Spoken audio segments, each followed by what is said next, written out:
Olha, desde que o homem pensa para viver, se deu conta que no caso dele deve ter alguma coisa de errado. Quando ele compara a própria vida com o resto da natureza, percebe que na natureza tudo vive do único jeito que poderia viver. Na natureza, quando o vento venta, venta do único jeito que poderia ventar. Assim também a maré, o sapo, a girafa, tudo é do único jeito que poderia ser. Mas na hora que o homem olha para a própria vida, percebe que não tem nada disso. A cada passo a vida pode ser muito diferente do que ela é. A cada passo o homem faz escolhas, ele decide, ele delibera, ele joga no lixo vidas que decidiu não viver. Ninguém na natureza vive como o homem. Seria esquisitíssimo uma pera grudada na pereira decidir não cair. Está chovendo hoje, eu vou me sujar toda, é melhor deixar para cair amanhã. E a pereira é também esquizofrênica, diz, é melhor cair hoje, amanhã você vai se esborrachar, vai estar madura demais. E a pera diz, eu não quero cair, vão acabar me comendo, deixa eu ficar aqui. E essa é a história da pera que apodreceu na pereira. Você ouve e diz, essa história é ridícula, coisa de filósofo, pera quando tem que cair, cai e acabou. Mas eu tenho um filho de 23 anos, meu filho nasceu na França quando eu fazia o doutorado. O meu filho estudou com os franceses, fez propaganda e marketing, e hoje meu filho se ocupa da marca Moët Chandon no Brasil. O meu filho mora comigo e ganha muito mais do que eu. O que não é muito, é impossível ganhar menos do que eu. Eu trabalho na USP, é uma universidade estadual, e o meu chefe, o governador, não gosta de professores. E vice-versa, claro. Então, às vezes, eu olho para o meu filho... Obrigado. Às vezes eu olho para o meu filho e eu me pergunto, será que ele não vai sair daqui algum dia? Não. Eu tenho tantos planos para o quarto dele. Toda vez que ele vem falar comigo sobre a vida, no entanto, ele me diz o contrário do que eu acho que finalmente ele vai anunciar. Como eu sou feliz de morar aqui com você. O meu filho é uma pera que apodrecerá na pereira. As veleidades eróticas que na idade dele já tinham feito que eu saísse de casa, o meu filho as tem em casa mesmo. Outro dia, era domingo, eu acordei cedo, fui tomar água, eram umas 5 horas, e eu vi que tinha alguém na cozinha. Abri a porta devagar para não ser visto, era uma jovem de camiseta, só de camiseta, e ela fritava ovos. Eu fechei a porta devagarzinho para ela não me ver, acabei indo tomar água no banheiro, voltei para o quarto, abracei minha esposa e disse, tem alguém aí que eu não conheço. Ela acordou apavorada. Eu falei, calma, é uma jovem apetecível, glúteos à mostra, fritando ovos na cozinha. A minha esposa deve ter juntado tudo, glúteos, ovos, jovem, apetecível, e concluiu, já sei, você sonhou. Eu sei do que você está precisando, quando eu acordar eu tento resolver o seu problema. Eu não tinha sonhado, meio-dia, meu filho me apresentou a Fifi, eu falei, eu já conheço, ela gosta de ovos na madrugada, não é? O meu filho não tem por que sair de casa, quem vai explicar isso melhor do que eu é um filósofo chamado Rousseau. Se você tem desconfiança da filosofia, por achar que filósofo escreve mesmo para ninguém entender, você tem toda a razão quase sempre. Mas Rousseau não merece essa fama, porque ele queria que a Revolução Francesa acontecesse, então ele escrevia muito fácil. Eu vindo para cá, vi que Rousseau está à venda na livraria do aeroporto, do lado da Ana Maria Braga, não tem como não entender. Presta atenção, um gato. O gato nasce gato. E qual é a graça do gato? Quando ele nasce, ele já nasce sabendo viver como gato. O gato já nasce com todas as respostas de que precisa para viver. Então o gato não inventa, não cria, não improvisa, não inova, não empreende. Quem tem gato sabe, gato é irritantemente gato. Não há nada na vida no gato que não esteja previsto pela sua natureza. Por isso, se um gato tiver com fome, ele não come o alpiste que você colocar do lado para ele comer. Ele não arrisca, ele não improvisa. Para o gato pensar em comer um alpiste, seria como você pensar em matar fome comendo um criado mudo.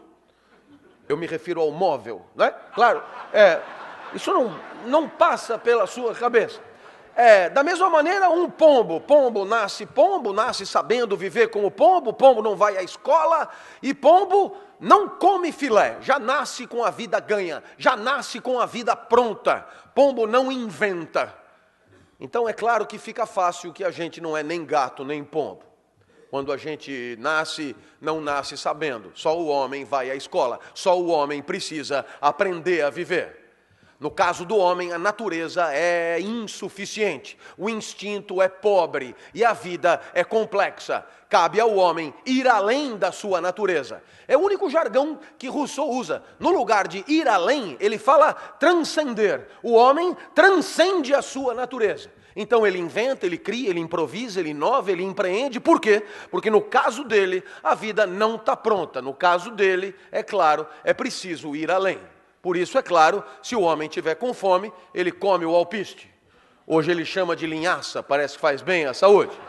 Se ele tiver com fome, ele come também o filé assado, cozido na chapa, frito a cavalo. Se o calo apertar, ele come o gato, ele come o pombo, ele come a secretária, a sensorista, enfermeira, buraco de fechadura, boneca inflável, moça de evento, não sei o que me ocorreu. Ele come o que for.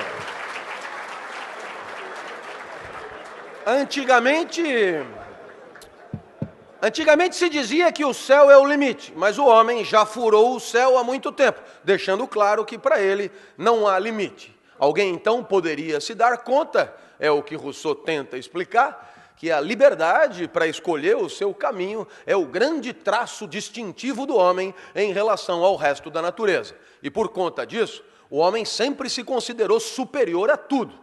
As frases não mentem. Estamos a meio caminho entre os animais e Deus. Somos feitos à imagem e semelhança de Deus. Somos filhos de Deus. O que mais você quer? O homem sempre se achou infinitamente superior ao resto da natureza por conta da suposta liberdade, uma espécie de privilégio de escolher o seu caminho, de escolher a melhor forma de viver e, por que não, de conviver também. O problema é que na hora que você vai viver a tua vida de carne e osso, nem sempre é tão privilegiado assim ter que escolher o melhor caminho. As escolhas são complexas, às vezes trágicas. Escolher entre o bom e o bom é ruim. Escolher entre o ruim e o ruim é pior. A única escolha confortável é entre o bom e o ruim, mas essa não é uma verdadeira escolha. Então, na hora de viver, a complexidade é grande, na hora de viver as escolhas são dramáticas, na hora de viver fica fácil perceber que essa liberdade nem sempre é um privilégio. Talvez sejamos mesmo condenados a ser livres. Ora, como é que a gente faz para escolher? Escolher implica atribuir valor às possibilidades. E como é que eu faço para atribuir valor às possibilidades de vida? Talvez a gente pudesse recorrer a um exemplo que todo mundo já conhece. O professor dá nota 8 a um aluno, e 8 é o valor da prova. O que o professor fez para atribuir 8? Ele comparou a prova do aluno com o gabarito, com uma referência, com a prova nota 10.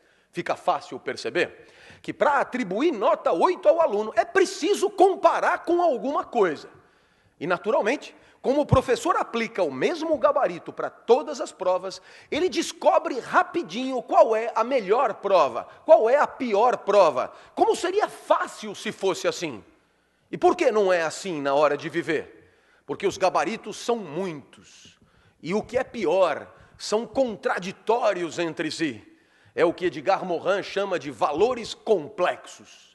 Na verdade, as referências para a vida são tantas e tão contraditórias que, dependendo do valor que você escolher para viver, a resposta certa da vida será uma ou a sua contrária.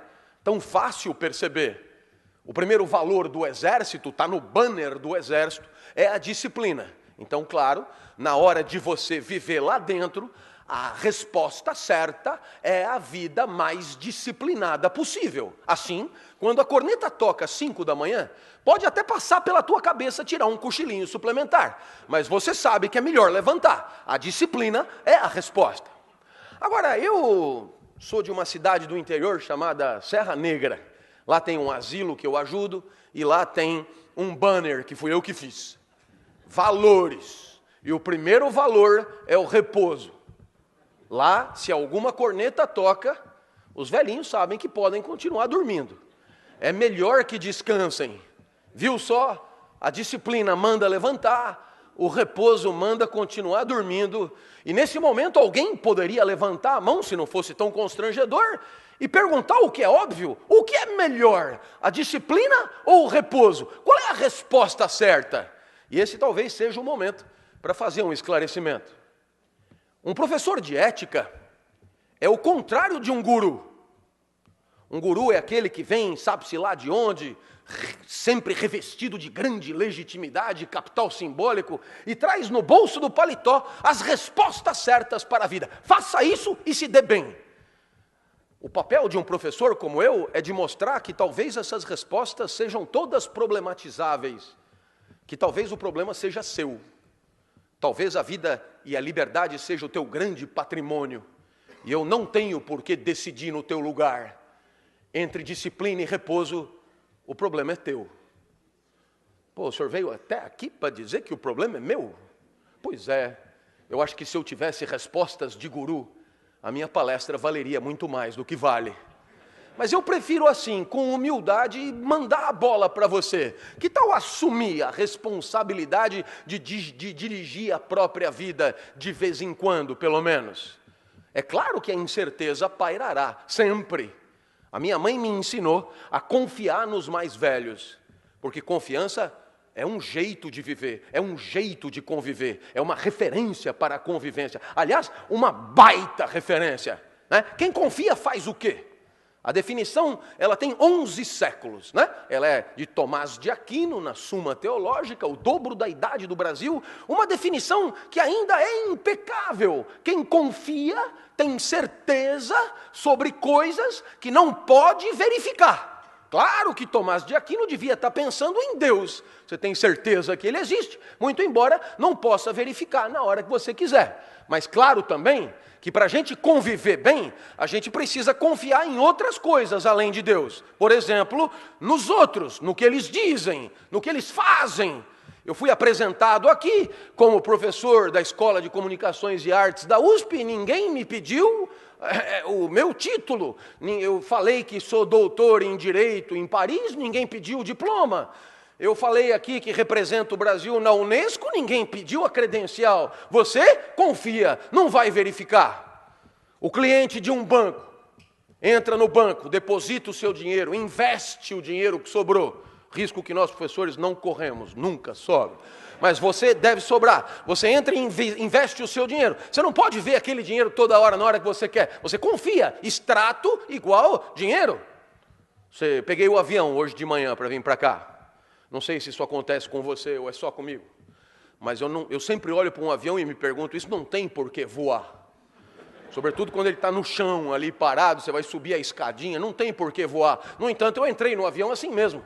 Eu não chequei as turbinas, eu não pedi diploma de pilotagem para o comandante, eu sentei, abrochei, ele falou daqui 2 horas, vamos chegar em Salvador. E eu confiei, porque não tem o que fazer. Mas é gozado. Fica óbvio que sem confiança a convivência é problemática.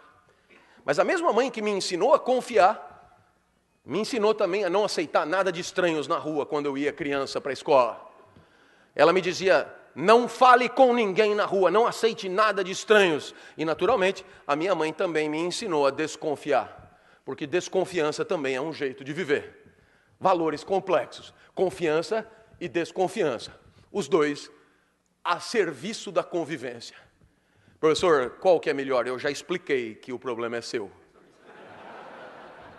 Pelo que o senhor falou, é melhor confiar. Eu não me lembro de ter falado nada disso. Não me tome por um tirano qualquer. Se o problema é seu, o problema é seu. A desconfiança também é bem legal. Afinal, quantos chifres você teria evitado se tivesse desconfiado mais? Quanto roedor de corda, quanto canalha, quanto vagabundo, quanto mentiroso, quanto ladrão, quanta gente que te rouba sistematicamente. Então, claro, a desconfiança ajuda a conviver. Tanto quanto a confiança. Claro que a incerteza paira. E junto com essa incerteza, um sentimento típico de quem é livre para escolher a própria vida. Esse sentimento, desde Kierkegaard, a gente chama de angústia. A angústia te acompanhará. Professor, não é motivacional a palestra? Estava escrito no programa, palestra motivacional. A angústia te acompanhará.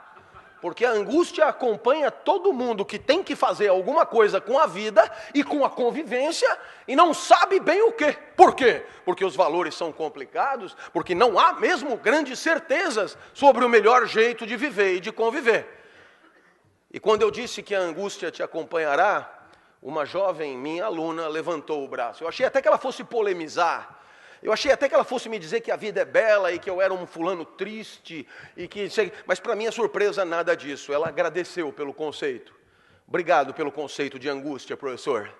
É um sentimento que eu sempre senti, só me faltava o nome. Eu não sei nem se eu devia estar fazendo esse curso. Eu me pergunto o tempo inteiro, eu acho que eu sempre escolho errado. A angústia sempre me acompanhou. Eu sou mesmo angustiada. Obrigado pelo conceito de angústia. Achei esquisito. Jovem de capital estético elevado, tinha tudo para ter uma visão mais ingênua da vida, já entrou ali na universidade pública, não tem que pagar curso, não tem que nada, vai sair empregada provavelmente, aluna de jornalismo, tinha tudo para ter uma visão mais ingênua da vida, mas ela garantia a angústia sempre me acompanhou. Então eu desconfiei dela e pedi um exemplo. Professor, o meu namorado estuda engenharia aqui na frente, escola politécnica, ele faz mecatrônica. O senhor pode imaginar o tipinho, mas eu gosto dele.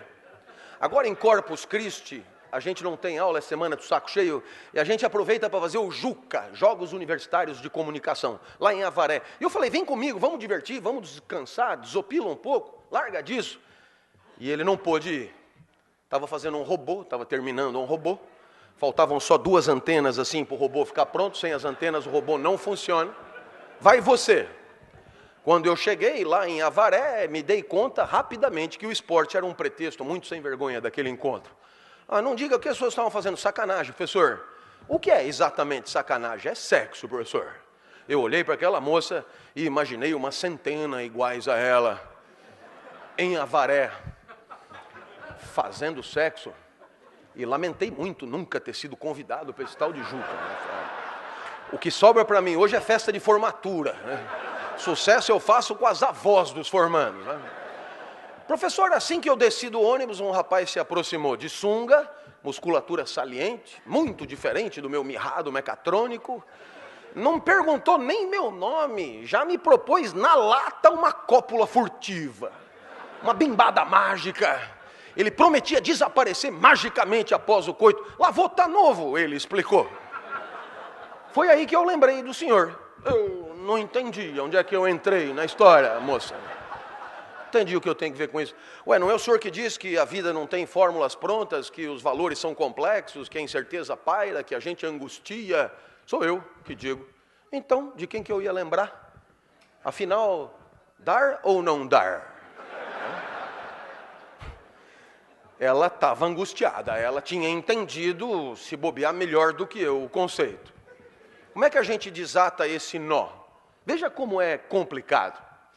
Há uns 4 meses eu fui convidado pela Google americana para dar uma palestra semelhante a essa na Califórnia, e para minha surpresa, né, lá, claro, tinha um banner com valores, e o primeiro valor que eles escolheram, a primeira referência para a convivência que eles escolheram ali, né? Porque no final das contas, quando a gente escolhe, né, coletivamente as referências para uma convivência, a gente pode bem chamar isso de ética, né? E a primeira referência que eles escolheram para presidir a convivência ali é o prazer. To have fun, em Yankee.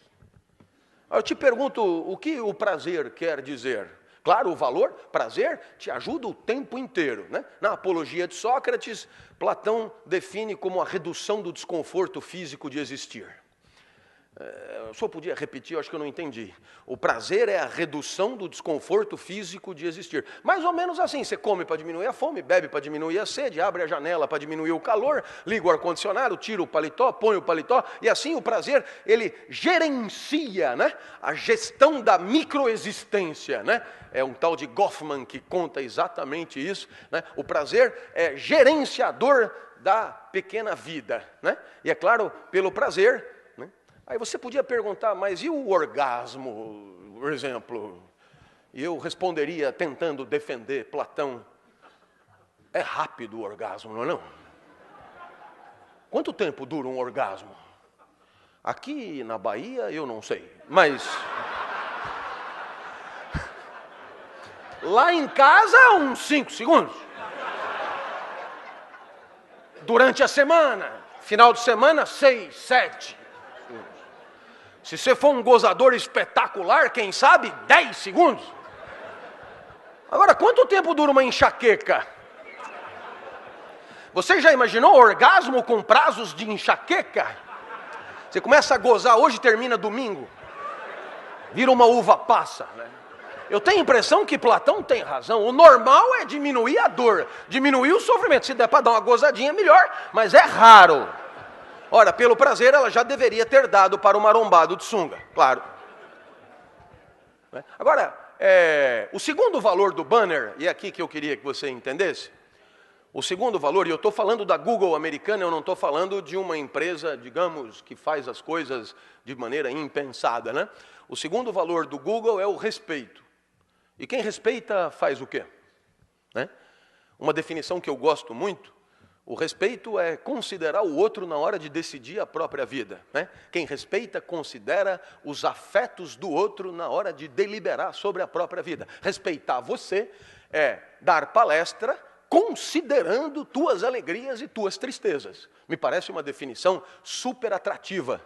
E pelo respeito ao mecatrônico, pelo respeito à tristeza do chifre, pelo respeito às cláusulas morais que ela mesma propôs para aquele relacionamento, em suma, por isso tudo ela não deveria dar. Viu só? O prazer, primeiro valor, manda dar. O respeito, segundo valor, manda não dar. E daí, professor? O senhor vem aqui tumultuar a nossa vida e vai embora? Foi o que me perguntou um executivo de uma multinacional em São Paulo, dessas que faz de tudo, de pinico a bomba atômica. Era reunião fina, presidente e diretores, e um diretor se irritou comigo, diretor com jeito de diretor que se leva a sério, desses que se veste como diretor, escolhe a mulher que tem mais cara de diretor, carro de diretor, né? É exatamente a figura encarnada do diretor. Gomex no cabelo, e ele disse: professor, quando nós contratamos um consultor, é para nos trazer respostas certas sobre o que precisamos saber. Eu falei: olha, rapaz, quando você encontrar um, me apresenta, que eu tenho tanta pergunta para dizer para ele, eu não tenho resposta sobre nada. Aí ele falou: o senhor não poderia botar no PowerPoint uma tabela com os valores em ordem decrescente de importância? Ele queria saber qual que vale mais, o prazer ou o respeito, né? Ou quem sabe a confiança ou a desconfiança, ou quem sabe a disciplina ou o repouso, ou quem sabe até a transparência e a privacidade, a transparência e a intimidade, a transparência e o sigilo, só para mostrar que qualquer valor da moda pode ser problematizado de maneira confiável, de maneira lúcida. Nada é absolutamente deglutível sem um espírito crítico. Tudo pode ser problematizado na hora de escolher a vida. E talvez a problematização da vida seja a ética na sua essência.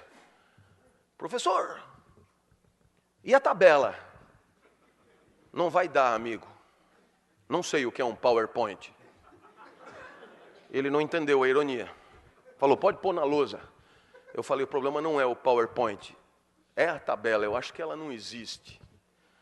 E para ele entender rápido, me ocorreu um exemplo. Perguntei a ele: sabe Deus? Ele falou: lógico. Normal, né? Costuma trabalhar no mesmo andar de um diretor. Quando Deus mandou para Moisés por e-mail os 10 mandamentos, atrás dos mandamentos tem valores. Está ali, os top 10 que você quer. Só que não tem essa do quarto valer mais do que o quinto. Se tiver conflito entre eles, você que se vira, o problema é seu. Agora, como Deus é um cara elegante, jamais vai dizer isso: você que se vira, o problema é seu. Ele chama isso de livre-arbítrio. É porque não tem tabela que tem livre-arbítrio.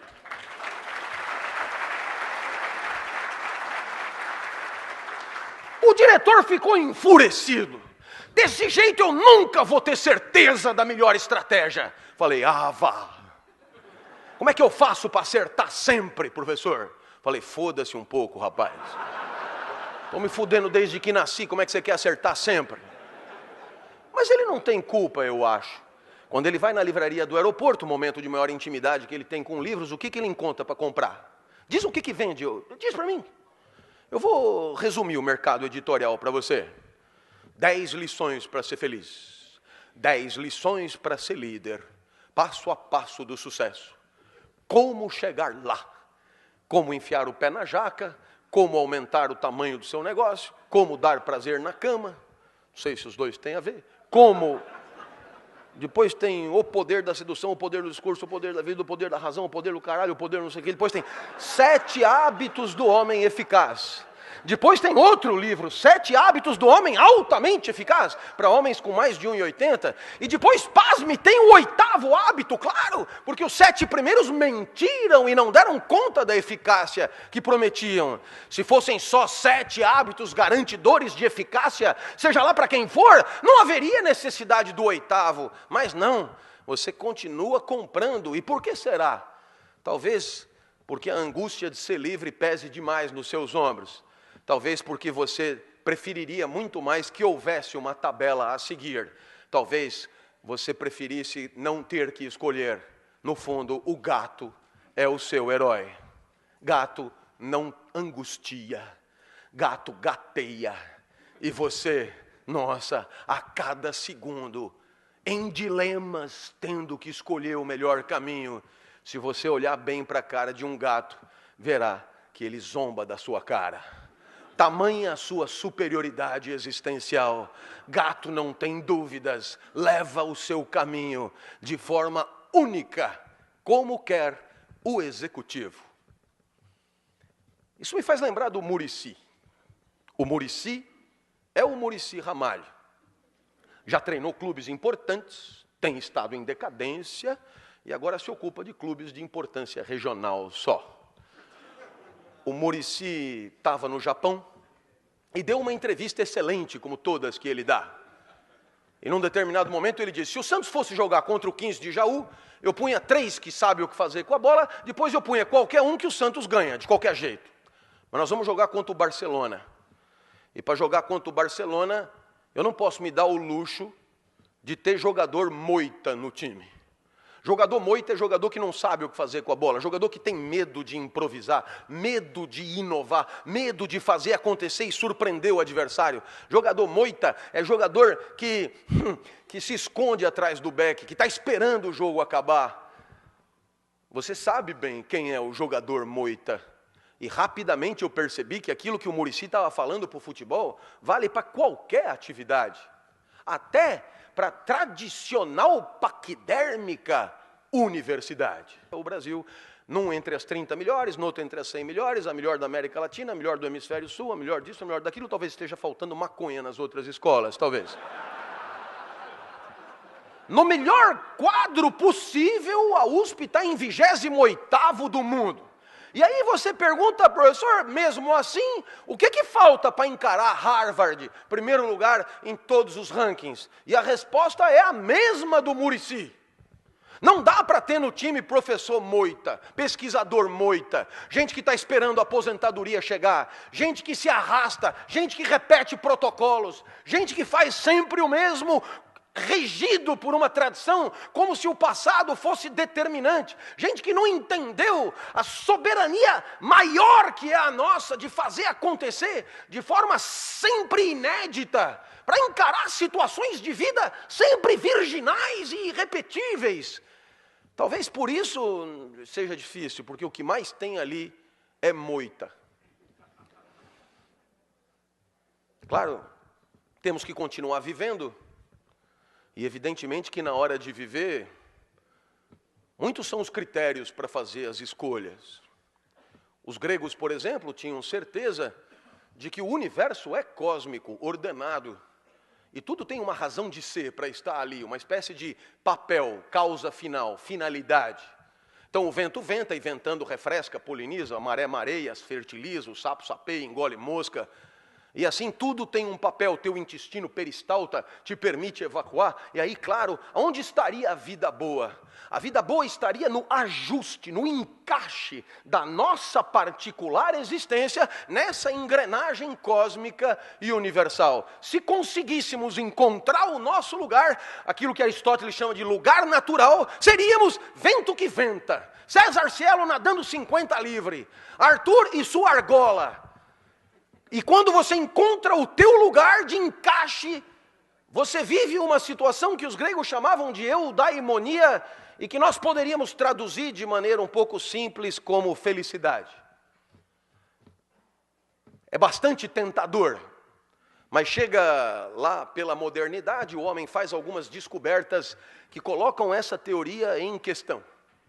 A maior delas é que o universo não é como uma televisão, onde tudo é complementar para a televisão funcionar, onde as partes participam do funcionamento do todo. Não, o universo aparentemente não é ordenado como uma televisão, ele é infinito e caótico.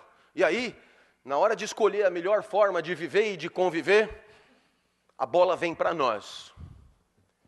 Afinal de contas, se não dá para amarrar a nossa vida com a referência da ordem cósmica, temos que decidir nós mesmos o melhor jeito. É a diferença que você encontraria entre alguma coisa como os 10 mandamentos e a Declaração Universal dos Direitos do Homem. Deliberação nossa.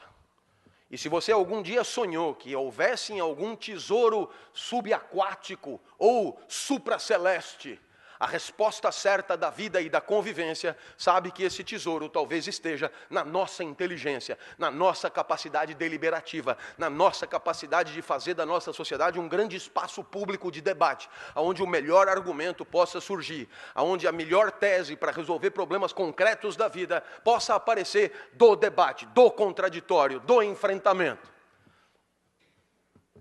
É claro que, como seria bom se fosse assim? Nós decidindo até onde eu vou e até onde você vai. Eu costumo dizer aos meus alunos no primeiro dia de aula, a primeira aula é obrigatória para você saber qual é meu jeito de ensinar, os valores que eu respeito para dar aula. Depois, você volta se quiser. Eu nunca vou checar a tua presença aqui. Agora, se voltar, volta para jogar o jogo. Volta para aprender a pensar, aprender a conviver, aprender a refletir sobre a convivência, objetivo maior de todo o curso de ética. A maioria volta, quase todo mundo volta. E ainda traz a mãe. Professor, eu voltei para casa, contei como foi a primeira aula, minha mãe não acreditou, trouxe para ela ver. Dá para ela entrar? Deixa eu ver a mãe primeiro. O que o menino queria mostrar para a mãe? Você poderia dizer, ele quis mostrar a aula. Não é possível, porque a aula que ele gostou foi a primeira aula que não se repetirá. Ainda assim ele veio, ainda assim ele saiu de casa, ainda assim ele motivou a mãe, ainda assim ele trouxe a mãe. O que ele esperava encontrar?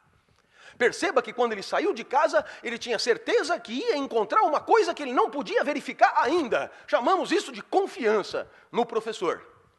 Mas se ele confia no professor, ele confia exatamente no quê? O que poderia permanecer da primeira para a segunda aula? Você sabe que os franceses chamam sustentabilidade de durabilité. Eu acho essa tradução ótima, essa inversão. É ótima, porque durabilité ajuda você a entender que no final das contas, num mundo onde só se fala em inovação, sustentabilidade tem a ver com alguma conservação. Agora, nem tudo que devemos conservar, nem tudo que existe deve ser conservado. Mas no caso em questão, o que o menino esperava que fosse permanecer da primeira para a segunda aula? Talvez os valores do professor. O jeito do professor ensinar. Eu tenho 3 valores no meu banner. Energia, como você está vendo. Exemplos do cotidiano, como você está vendo. E palavrão, como você está vendo. Não dá nenhum banner. São esses 3. Se gostou, volta. Se não gostou, pode aprender ética em qualquer lugar, ler nos livros, procurar os professores, etc. Não precisa voltar. Mas o menino trouxe a mãe. E cada vez que eu me exaltava, ele cutucava a mãe. Olha, tá vendo? Eu falei para você. E os dois encontraram o que vieram encontrar. E tem que me agradecer. Afinal de contas, a confiança no professor é o resultado da fidelidade que o professor tem aos seus próprios valores. E isso você poderia aprender, porque isso é muito legal. Afinal de contas, fala-se tanto em confiança, sem perceber, que confiarão em nós na exata medida em que formos dignos desta confiança, quer dizer, costumemos respeitar, ser fiéis aos valores que são os nossos. Então, a cada aula, vai se construindo uma relação de confiança a partir do quê? A partir da fidelidade recíproca aos próprios valores. É claro que é tentador ser infiel. É tentador ser infiel porque existem sempre circunstâncias de sopetão inopinadas que prometem ganhos de circunstância por conta de uma infidelidade. Você sabe disso? Eu me lembro de uma senhora da Liga das Senhoras Católicas. Minha aluna de terceira idade na universidade me ligou e disse: professor, eu assisto a sua aula há muito tempo, queria lhe propor que o senhor dá uma palestra de ética, eu vou cobrar caro e o dinheiro vai para as crianças com câncer. Eu falei: legal, pode fechar, está marcado. Aí ela disse: só mais uma coisinha, o senhor sabe, não é nada pessoal, eu adoro você. Mas eu tenho umas amigas mais idosas do que eu, e eu pensei: nossa. Então, não dá para dar uma maneirada? Não custa nada. E eu falei para ela: lógico que custa. Pensa comigo. Quem é que vai comprar os ingressos? Quem é que vai ajudar as crianças? Ah, é todo mundo que adora o senhor. Vai bombar, tenho certeza, vai bombar. Legal, e o que essas pessoas têm o direito de esperar de mim? Ah, que o senhor seja como o senhor sempre foi. Então, será que essas pessoas esperam que eu dê uma maneirada? Não, eles não. Eu estou falando só das minhas amigas. Não, mas seria uma traição horrível. Eles vão pagar para ajudar as crianças para me assistir e de repente vão encontrar ali alguém sem tesão, sem ânima, sem vontade e sem palavrão. É uma traição maior para todos aqueles que curtem o meu jeito. Claro, aqueles que me detestam e aos montes não precisam vir, né? Estão dispensados de me encontrar eternamente, se quiserem. Ah, professor, não custa nada. Custa sim, dona. Avisa lá suas amigas higienizadas. Se quiser ajudar as crianças com câncer, vai ser com caralho e tudo. Eu nunca falei tanto caralho numa palestra como naquela. Eu só vi as velhotas se acomodando na cadeira.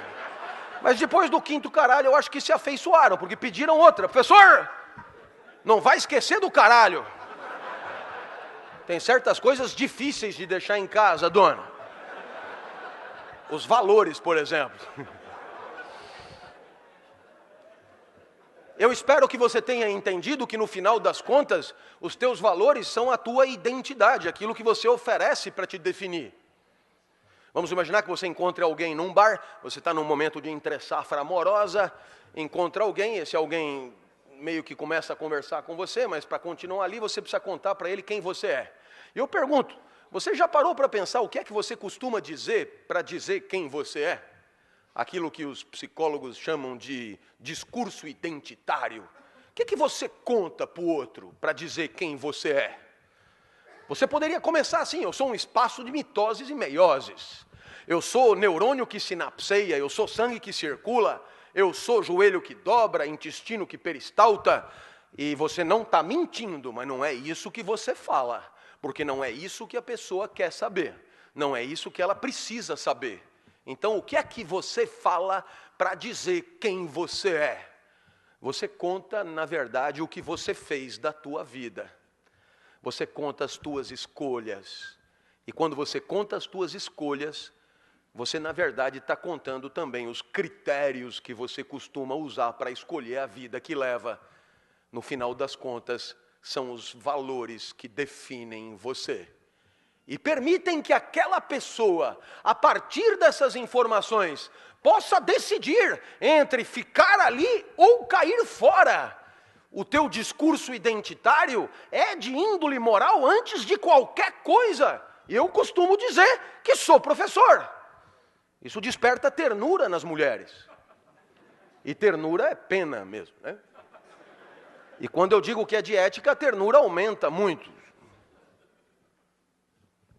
Você percebe que se você conta os valores para dizer quem você é, eu, por exemplo, costumo rapidamente dizer que comecei a minha carreira como profissional do direito, prestando concurso em Brasília e trabalhando no Senado, escrevendo leis, e depois larguei tudo para ser professor.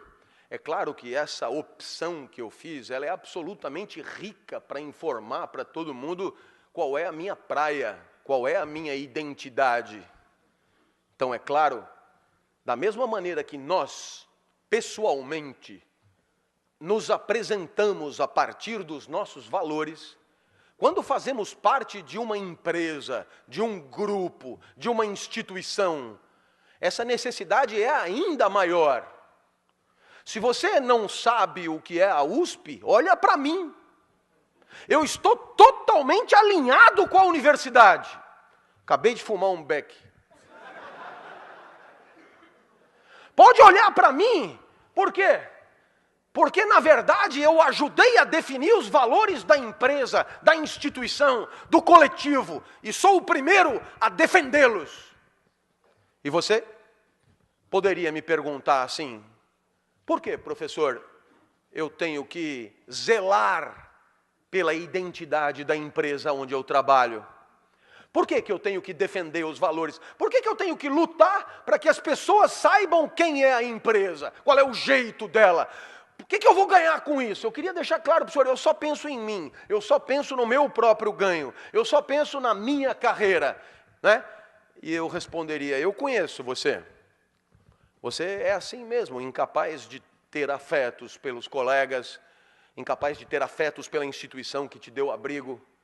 Você é assim mesmo, escrotinho, eu conheço você. Pois eu posso te garantir que você, que só pensa em você, deveria ser o primeiro a lutar com unhas e dentes para defender o patrimônio moral da empresa, os valores da empresa, para que todos possam saber com clareza o que aquela empresa é e o que ela não é. Você deveria ser o primeiro. Eu não entendi, eu não tenho nada com isso. Tem sim. E eu vou te explicar no popular. E vou te explicar no meu caso. Quanto mais as pessoas acharem que a USP é do caralho, vão achar que eu sou do caralho também, porque dou aula lá, não é? Ah, é, no seu caso sim. Então, escrotinho, no seu caso também. Porque você conta o lugar aonde trabalha entre as 3 primeiras coisas que você diz num bar, para te definir. Você percebe que quanto mais o lugar aonde você trabalha for confiável, prestigioso, glorificado, aplaudido, reverenciado, mais você, que trabalha lá e só pensa em você, vai ganhar com isso. O senhor tem razão. Agora eu pergunto para o senhor, o que eu ganho no final das contas? Por que defender a ética com unhas e dentes? Meus amigos, a ética não vale por ela mesma. A ética vale para que as pessoas possam viver melhor, para que as pessoas possam conviver melhor. Eu queria lhes dizer com clareza que quando optei por dar aula, foi para que a vida passasse a ter sentido, para que happy hour fosse segunda às 8 da manhã, para que eu pudesse viver um momento que vale por ele mesmo. A felicidade dos gregos é essa, um instante de vida que vale por ele mesmo. É fácil dar exemplo do que a felicidade não é. Eu fui jantar na casa de um amigo domingo, e o filho dele estava estudando matemática. E eu perguntei para o menino, pô, cara, estudando matemática domingo, e ele podia ter dito, tio, olha que tesão de equações. Quanto mais embaçada, melhor, isso aqui é do caralho resolver. Eu sempre resolvo 50 antes de dormir. Mas não foi o que ele falou.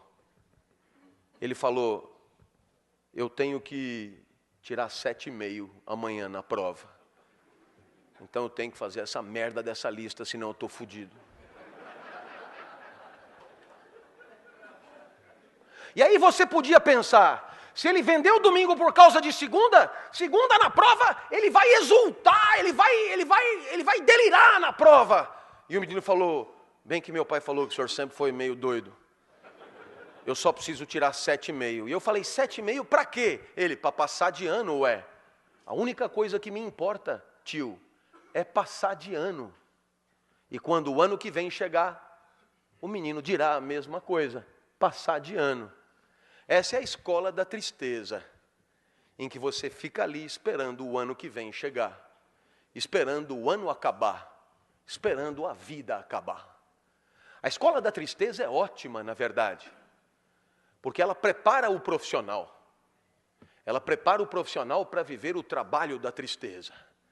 Aquele que você espera 30 dias por causa do 5º dia útil. Aquele que você vende a vida por causa do salário. A escola da tristeza é a melhor preparação para a vida triste. A felicidade é um instante de vida que vale por si só. Até os 13 anos eu vivi muito mal. Eu era um CDF ortodoxo, hoje chama de nerd. Tirava 10 em tudo, mas não vibrava com nada. Meu pai tentava, me levava no Morumbi para ver jogo. E ele tinha que me avisar que foi gol. E aí eu vibrava para ele não ficar chateado. E ele, dos caras, caralho, cala a boca que nós vamos apanhar. Meu pai também me levava em escola de arte, né? Argila, pintura, guache, origami. Origami é o pior de todos. Uma folhinha de papel, 600 dobras na ordem certa. E aí tem um passarinho que você xuxa no rabo, ele abana os dados. Se você errou uma dobra, fudeu o passarinho. E eles ainda chamam de passarinho da felicidade. A mulher chamou meu pai com uma semana e disse, olha, com seu filho aqui são 4 tipos de aluno. Super talentosos, que adoram isso aqui, outros que não têm tanto talento, mas também adoram isso aqui, outros que não têm talento nenhum, mas estão aí se divertindo, e o seu filho, ele não é daqui, pode levar ele embora. Aos 13 anos, o professor de geografia entrou, disse que não ia dar aula. O curso seria só de seminários, e para mim caiu o petróleo. Então, eu me preparei, e chegou o meu dia, subi no palquinho dos jesuítas de São Paulo, olhei para a classe, aquilo estava coalhado de gente. Comigo não tinha bullying, gostavam de mim. Conversar comigo era como ir ao zoológico, uma experiência diferente. Veio gente de outras classes para assistir. Aquilo, gente de pé. E pela primeira vez, ouça-me, pela primeira vez foi legal estar aonde eu estava. Pergunto, é preciso ser filósofo para entender o que os gregos chamavam de felicidade? Eu vou repetir, foi legal estar aonde eu estava. Pela primeira vez em 13 anos. Por quê? Porque até então eu sempre esperava acabar. Esperava a aula acabar, esperava o treino acabar, esperava a aula de arte acabar, esperava... Ali não, eu não queria que acabasse. E para não acabar, eu não começava. E olhava para todos. Esse cara é mais doido do que eu imaginava. O professor se irritou, o senhor engoliu a língua, eu tive que começar. E cheio de entusiasmo, falei tudo o que eu sabia em 15 minutos.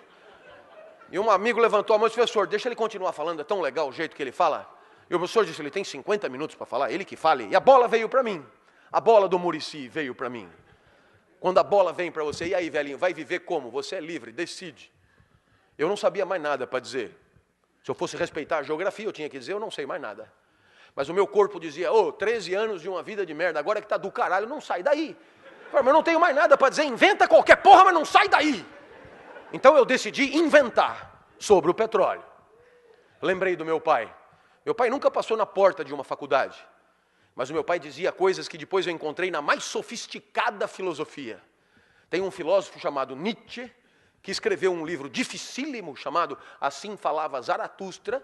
E o Zaratustra tem uma hora que ele diz mais ou menos assim: leva o tempo que for para perceber qual é a tua praia. Leva o tempo que for para perceber qual é o teu lugar. Mas depois que você descobriu, não recue ante nenhum pretexto. E o meu pai dizia, para trás nem para pegar impulso. E sempre com carinho. Isso, aplaudir. E depois sempre com carinho, seu bosta. Eu lembrei do meu pai e comecei. Até aqui eu falei das diversas bacias petrolíferas pelo mundo, está no livro de vocês, eu não vou me estender. A partir de agora eu vou tratar de um outro tema mais fino, mais sofisticado, que é a qualidade do petróleo. Tem petróleo bom e tem petróleo que não presta. Anotem porque vai cair no vestibular. Eu olhei para trás e vi que o professor arriou os óculos, velho. Eu tive medo, mas eu lembrei do meu pai, seu bosta. Ali não podia mais voltar, então eu me empertiguei mais e comecei. Todo mundo sabe que o melhor petróleo do mundo é o petróleo da Romênia. Começaram a anotar. Então eu me animei e disse do norte da Romênia, claro. Região da Sildávia, que eu tirei das aventuras de Tintim. Eu olhei para trás e vi que o professor balançava. Ele devia estar pensando, eu não sei porra nenhuma disso, esse cara não pode estar zoando com a minha cara. Eu vi que era hora de quebrar ele, para aproveitar a fragilidade. Eu falei, o senhor sabia disso? Ele assustou e disse, não sabia. Eu falei, anota para aprender alguma coisa.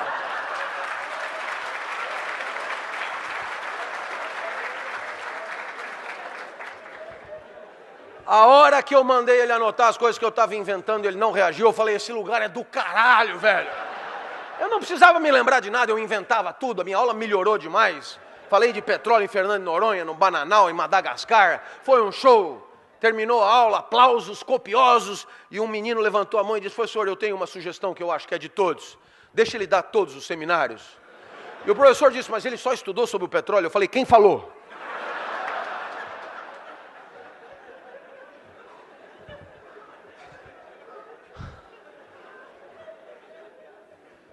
Eu saí dali correndo, fui encontrar o Fusca branco do meu pai. E o meu pai me viu correndo pela primeira vez, eu nem andava, eu me arrastava. Ele me viu correndo, o que aconteceu? Eu comecei a contar o que tinha acontecido e meu pai entendeu. A vida tinha valido a pena ser vivida naquele lugar. Um instante de vida que valeu a pena viver ali, dando aula. Lição para toda a vida. Um lugar que é o meu. César Cielo, 50 livre. Eu na sala de aula. O senhor se acha. Não é uma questão de dar bem aula. Questão de ser feliz dando aula é outra coisa. É quando vale a pena estar ali, mesmo que não tenha salário, mesmo que não tenha aplauso, mesmo que não tenha recompensa, mesmo que não tenha nada, como de fato não tem. O que eu vou fazer se a vida só é boa ali, dando aula, com um monte de gente assistindo? E você dirá, professor, e essa felicidade que o senhor fala para o senhor é o quê? Eu poderia terminar aqui a minha palestra com essa para você. Existe uma coisa que é a alegria. Alegria é quando você ganha potência de agir. É Spinoza que define. Passagem para um estado mais potente do próprio ser. Eu acordo de manhã, a minha energia para viver é muito baixa.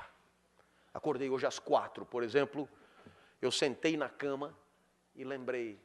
Cumbica, Salvador, Cumbica e USP ainda.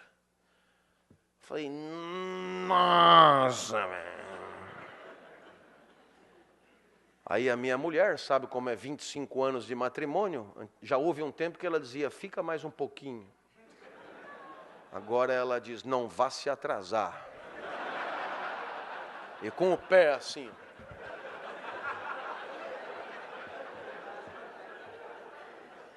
Fui no banheiro, tomei banho, melhorei um pouco, tomei um café, melhorei um pouco, saí, melhorei um pouco. E normalmente eu vou para a USP, quando eu chego na USP, eu adoro. Começa a chegar os alunos, eu adoro os alunos. E aí eu começo a dar aula e eu adoro a minha aula. Eu lamento te dizer isso. Parece um pouco arrogante, mas o que eu vou fazer? Eu adoro o meu jeito de falar. Eu poderia me ouvir eternamente. É impressionante como eu entendo quando eu explico. Então, às 10 horas da manhã, eu estou em cima da mesa gritando, e você perguntará, o que aconteceu entre 5 e 10 da manhã? Resposta de Spinoza, alegria, passagem para um estado mais potente do próprio ser, do próprio ser. Claro que não é sempre assim. 10 horas da manhã, abre a porta, é a mulher do departamento, secretária, a mulher medonha, e ela diz, os outros professores estão reclamando que o senhor grita muito. Pergunto, para onde foi a minha potência de agir? A isso chamamos tristeza, passagem para um estado menos potente do próprio ser. Eu espero que você tenha entendido, você vai pelo mundo, tem coisas que te alegram, tem coisas que te entristecem, e a tua potência vai numa senoide subindo e descendo. Impossível só se alegrar, ninguém consegue se alegrar com o gol do Brasil e com o gol da Holanda, com o gol do Brasil e com o gol da Argentina. Não, a tristeza, obviamente, faz parte da vida. Para haver alegria, tem que haver tristeza. É óbvio que eu disse do próprio ser, porque não tem uma fórmula que dê para todos. E não tem uma fórmula que dê para você para o resto da vida. Porque amanhã você é outro, e o que te alegrou hoje pode não te alegrar amanhã. Você vem pela estrada e para, vê lá Rancho da Pamonha, você está verde de fome, come a primeira pamonha te alegra fudidamente. Pamonha e você, tudo a ver. Pamonha é do caralho, velho. Aí você comete um erro a não cometer, fazer da pamonha um ídolo, fazer da pamonha uma qualidade de vida, uma lição de autoajuda, e pede a segunda pamonha, já vai te alegrar menos. Porque o comedor da segunda pamonha já não é mais o comedor da primeira pamonha. Já tem menos fome, mais glicemia no sangue, etc. Mas você é fiel à pamonha, pede a terceira. Quando chega na 10ª, você tem que parar. A mesma pamonha que te alegrou vai te matar. Você, já virou um suco de milho, na verdade, teu sangue. O que vale para a pamonha vale para qualquer coisa, para o matrimônio, por exemplo. Quase sempre a lua de mel é a primeira pamonha. Depois de 5 anos você não aguenta mais comer pamonha. Aí você começa a querer comer um curauzinho. Mas se você achar que o curauzinho é a solução, tem dia que o curauzinho não está bom. Talvez por isso a vida que vale a pena seja essa. Uma felicidade assim. Um instante de vida que você gostaria que durasse um pouco mais. Um instante de vida que você gostaria que não acabasse logo. Um instante de vida que você gostaria de repetir. Professor, o que um instante de vida tem que ter para ser feliz? Isso que eu estou te dizendo. E quem é que fala isso? Eu. Dessa vez não é nem Platão, nem Aristóteles, nem Nietzsche, nem Rousseau, sou eu. E o senhor quem é? Clóvis, muito prazer. É que eu não morri ainda, não virei clássico. Mas ainda assim, eu tenho o meu palpite para te dar. Se você quer saber se aquele instante está valendo a pena, pergunte-se se você gostaria que ele durasse um pouco mais. A vida é boa quando você torce para ela não acabar. Perceba que a maior parte do tempo a gente torce para acabar. Torce para o dia acabar, para poder chegar em casa, torce para a semana acabar, por causa do final de semana, torce para o mês acabar, por causa do 5º dia útil, torce para o ano acabar, por causa das festas e das férias. E sem perceber, a gente está torcendo para a vida passar rápido. A felicidade é o contrário disso. A felicidade é quando você gostaria que não passasse, é quando você lamenta o final do dia. É quando você lamenta o final de alguma coisa que você está fazendo. Como num filme argentino, você até esqueceu que está no cinema, e só se lembra que está no cinema quando o filme acaba, e você lamenta muito de tão bom que era o filme, de tão feliz que você foi. Não era outra a pretensão para esse nosso encontro.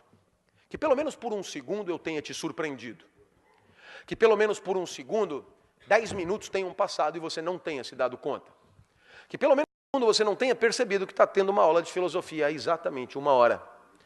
Que pelo menos por um segundo você tenha pensado em repetir isso. Torcido para durar um pouco mais, me mostrado para alguém que você ama na internet, ser meu aluno ou pelo menos me dar um abraço no final da palestra. E se alguma dessas coisas aconteceu, é porque você foi feliz por um segundo. E agora você já sabe o caminho. A vida vale a pena quando você torce para ela não acabar. Tomara tenha sido o caso. Eu te agradeço imensamente pela alegria, saio daqui muito melhor do que cheguei. Tomara eu tenha dado causa à tua felicidade em um segundo. Porque para nós, discípulos do pensador e do filósofo Cristo, ser causa da felicidade de alguém por um segundo é a única meta verdadeiramente digna de ser perseguida. Tomara eu tenha alcançado. Muito obrigado e até a próxima, se Deus quiser. Obrigado.